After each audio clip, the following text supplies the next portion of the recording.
Happy Advent. Happy Advent week 3. And thank you for joining another time for us to reflect on prayer. So the book that we're reading is from Joan Chittister, and it's called The Breath of the Soul.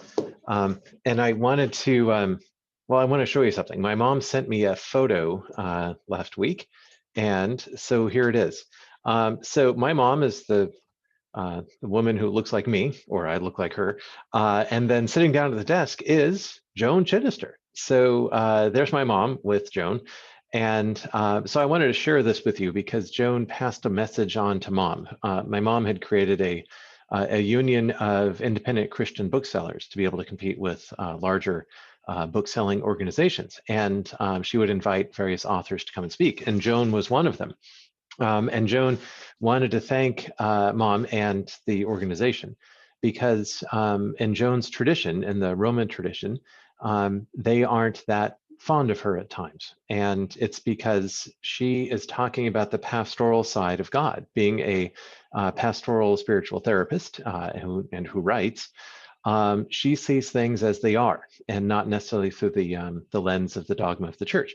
And so today, when we're going to talk about prayer, she talks about divorce. And I can see then how her church tradition would not be so much happy with her saying those things. So certainly in our tradition, we are glad that she's here and that she is writing and that she is a part of the Order of St. Benedict.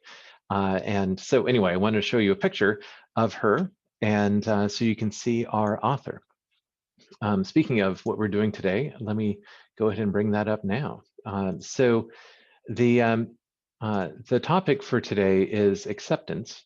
And let me move this out of the way. There we go. And want to make sure you can see this. Yeah, good. Acceptance.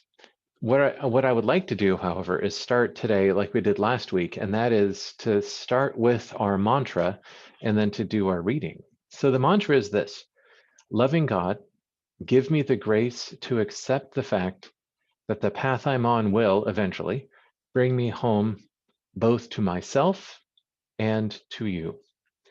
Loving God, give me the grace to accept the fact that the path I'm on will eventually bring me home both to myself and to you. From Matthew chapter 6, Jesus said, pray like this: give us today our daily bread. Acceptance.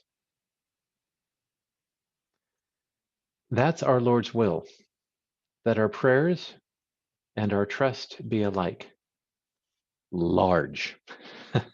That's our Lord's will, that our prayers and our trust be alike. Large. We like to think that we know what's good for us. The right to take charge of our own lives is a rite of passage not to be denied. It's her choice, we like to say. She'll have to live with it. True. The problem is that the desire to control our own lives often does as much to corrupt our spiritual lives as it seems to do to enhance our personal ones. It's one thing to set out to order a future we have determined for ourselves. It's an entirely another to set out to govern God.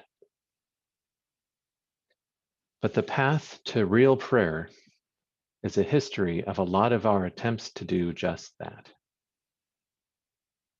I prayed for months, we say, but he left me anyway. I fasted every Wednesday for a year, we muse, but she died anyway, and I was left with 5 kids to raise. I went to church every Sunday and gave twice what I could afford to the church, we moan, and still was not accepted at graduate school.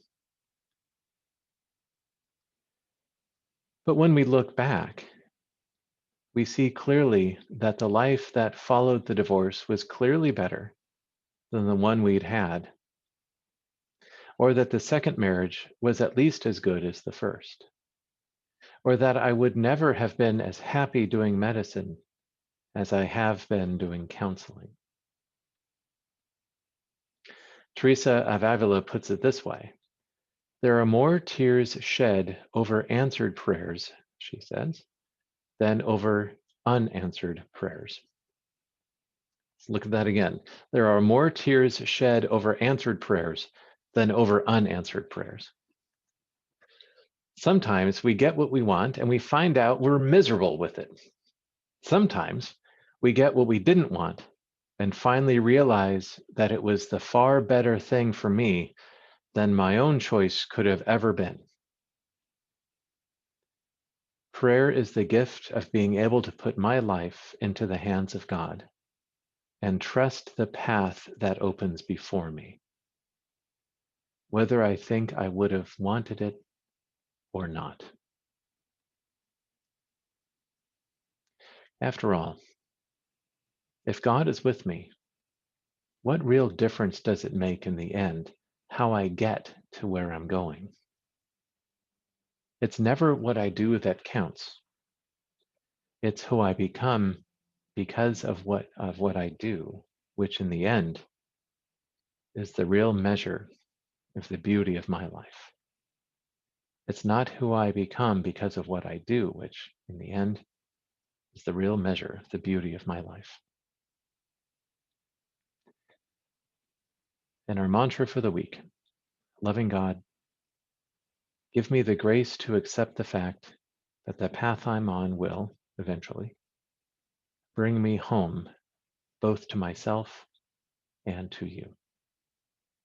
Loving God, give me the grace to accept the fact that the path I'm on will eventually bring me home, both to myself and to you. Jesus said, "Give us today our daily bread."